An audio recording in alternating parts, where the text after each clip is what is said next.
We're going a little over time, but I think we should be okay. Our next speaker today is Aparajita, and she's going to be telling us about changes and patterns in hornbill breeding and fruiting phenology from their long-term monitoring of hornbill nesting biology in Arunachal Pradesh. So let's look at Aparajita's video now.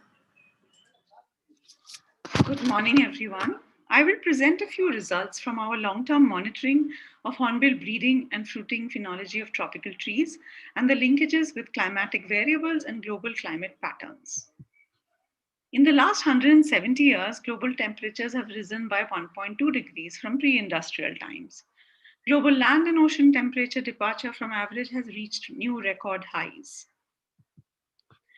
There is one climate pattern known as the El Niño Southern Oscillation Cycle, which relates to the warming and cooling of the tropical Pacific Ocean currents. El Niño is the warm phase and La Niña is the cool phase. These opposing phases swing back and forth 3 to 7 years on average. They lead to significant differences from the average for ocean temperatures and rainfall across parts of the Pacific. These El Niño events have been occurring for thousands of years, and although there is no consensus on whether climate change influences the occurrence and strength or duration of these events, ENSO events do have effects on the Indian monsoon. And coral reef bleaching, drought, forest fires, and failure of fruiting have also been linked to the ENSO. The Oceanic Nino Index is an indicator for monitoring El Niño and La Niña. El Niño conditions are present when the index is 0.5 or higher, and La Niña is present when the index is minus 0.5 or lower. And El Niño indicates warming, whereas La Niña indicates cooling more than the average. And this graph shows the pattern of the index since 1950. Note that there are several strong El Niño events in the last 25 years. Now, what do these patterns mean for plants and animals and interactions in the tropics? Do these global climate change patterns also reflect in the local climate patterns? Are there changes in the fruiting patterns of tree species? And do climatic factors and ripe fruit availability patterns affect hornbill breeding in terms of timing, nest occupancy, success, and duration? To address these questions, we do our long-term monitoring in Pake Tiger Reserve, which has a distinctly seasonal climate. And these forests are at 27 degrees and are among the world's northernmost tropical forests. We've been monitoring tree phenology, which helps understand resource production patterns and link it to the breeding of frugivores such as hornbills. This also helps us understand how climate change may affect phenology. Since 2009, we've monitored phenology of 54 tree species. We have data for 2 time periods. We also record climate variables such as temperature and rainfall through a weather station. For 22 years, we've also monitored hornbill nesting of 3 species. Hornbills are secondary cavity nesters. After finding a suitable cavity, the female enters, lays her eggs and seals herself inside, and the male feeds her and the growing chick for 3 to 4 months. Now, long-term data helps understand how a species may be doing in terms of important breeding parameters such as nest occupancy, timing of breeding, nesting duration, and nesting success, and how these could be linked to changing phenological patterns of their food plant species and climate. Now, during my PhD study from 1997 to 2000, I found that hornbill nesting occurs from March to July, which coincides with the peak in ripe fruiting of bud dispersed tree species, which is May to June. This is what we knew at that time. Now, what of the local climate patterns? I looked at data from the IMD at the district level and from 1901 to 2002, and it showed that there is a trend in increasing temperatures. The departure from average is almost 1.5 degrees from 94 onwards. Similarly, when I looked at our own weather data and compared the 2 time periods with mean minimum temperature, there was a difference in the winter months, indicating that winters are colder now. With mean maximum temperature, we find that temperatures are hotter in the summer and monsoon months. We also looked at rainfall data from a global data set and found there appeared to be no real decline in rain. However, some periodicity is noticed with the annual rainfall falling below the average and seeming to coincide with the ENSO years. Now, what of hornbill nesting duration and timing? This table shows the average nesting duration for the three species in the first column and the median date of nesting from 97 to 2016 for the two larger hornbill species was in the mid-March, while it was first week of April for the oriental pied hornbill. However, in 2017, for the first time, we observed very early nesting, 29 days earlier than the normal median nesting date in mid-March. If we see the data graphically over the years, please note that while it was unusually early in 2017, it was also relatively early even in 1999 and now in 2019 with dates in end February and first week of March. These years coincide with the years of after a major global El Nino event. Similar patterns were seen for the wreathed hornbill with early nesting in some of the same years. I wondered whether the nesting of these larger two hornbill species, the early nesting, also reflected in any change in the fruiting patterns. When we compared the data between the two time periods, you will note that while fruiting peaked in June in the earlier time, the fruiting has shifted to April in the current time. There's also a lot more variability in fruiting now based on the coefficient of variation. This graph shows the percentage of active nests and successful nests. Note that average nesting occupancy is 72%, while in some of the years which are marked with black arrows, it was lower than the average and it was between 50 to 60%. Now, several of these years also coincided with El Nino years or immediately after, some kind of lag effect. I tried to examine the relationship between percentage of activeness to the Oceanic Nino Index.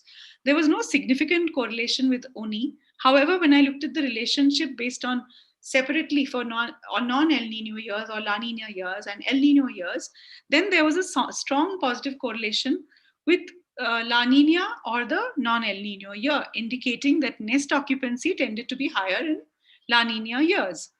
However, these are still preliminary results and need to be explored further. We've observed a few more anomalies in recent years. One is a trend of an increase in the length of the nesting cycle, especially the great hornbill.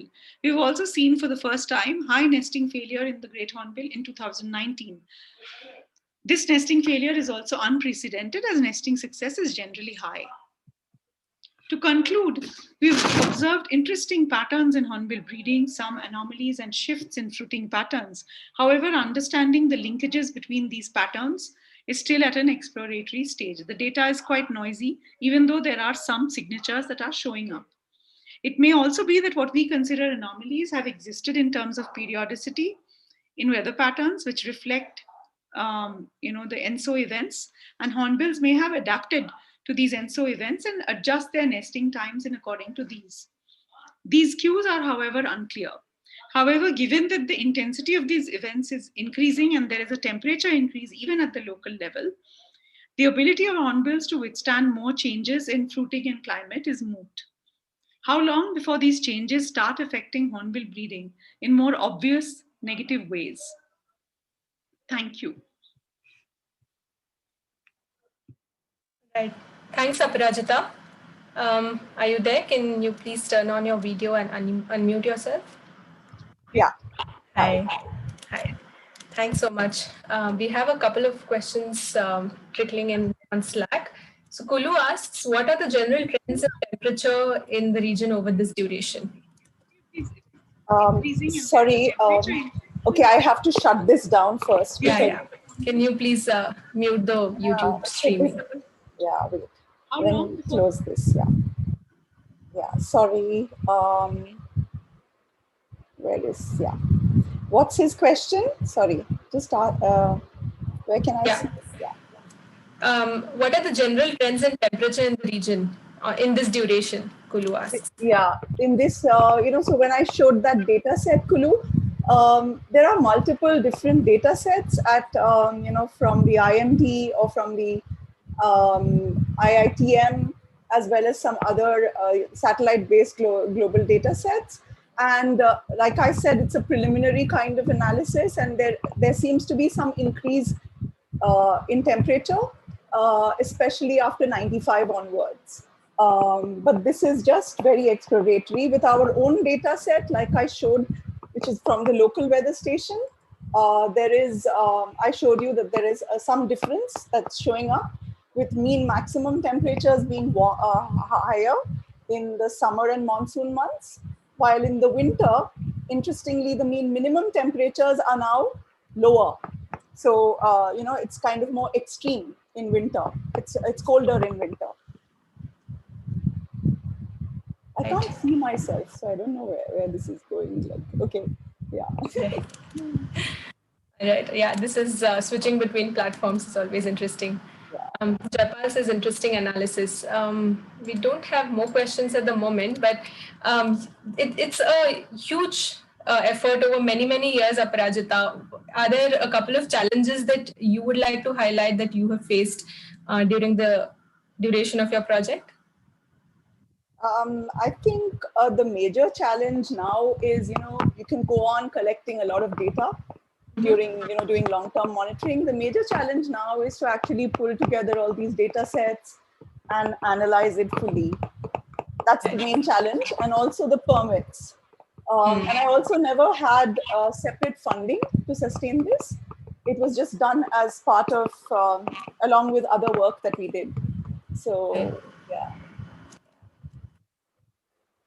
Okay, we have one more question that we can take before the next talk. Pooja is asking, would you think the small-bodied hornbills may not show significant changes in breeding pattern, mainly owing to the large proportion of animal matter in their diet as compared to large-bodied hornbills? That's an interesting idea, Pooja.